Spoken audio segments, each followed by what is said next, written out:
Babysitter mocks little girl and makes her cry. Mother comes home earlier and did DS.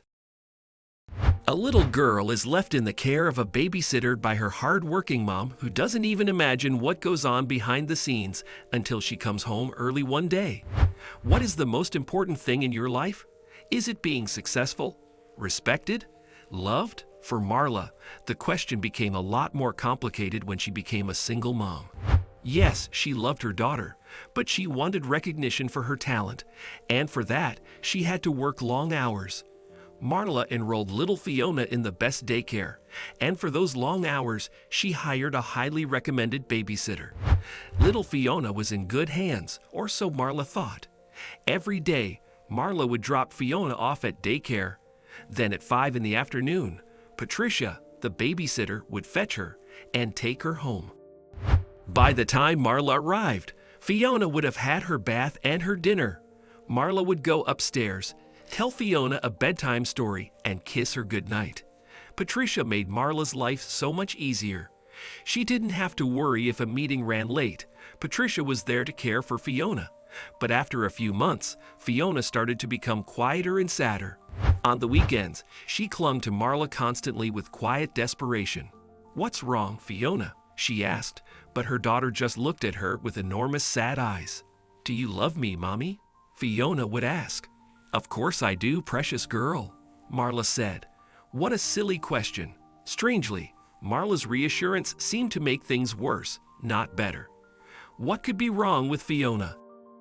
Marla spent more time with Fiona on the weekends, organizing little Mommy and Me excursions. Fiona responded to the extra attention. She smiled and giggled, but on Sunday night, she became morose. "Please, Mommy," she said, "do you have to go to work?"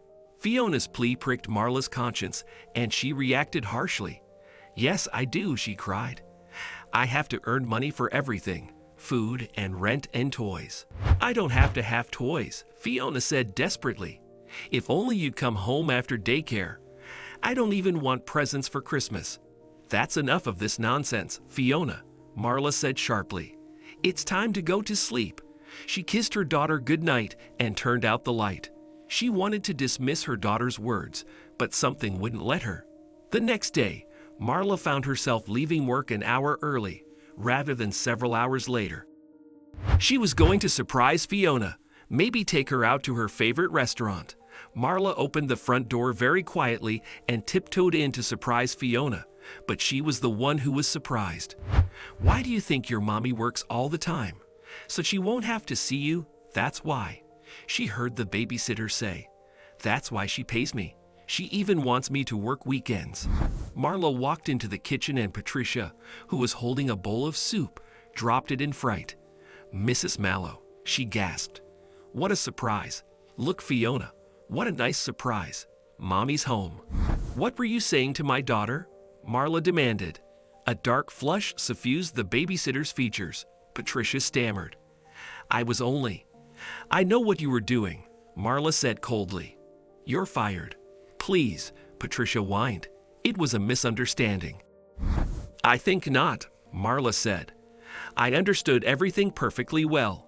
Get out right now and don't expect a reference. You are a cruel, vicious woman taking your problems out on a 4-year-old. Out." Fiona ran to her mom and threw her arms around her.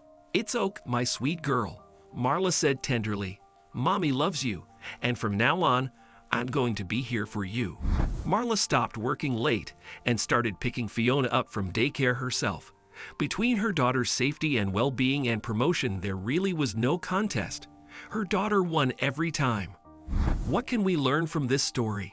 Listen to your children and believe them when they tell you something is wrong.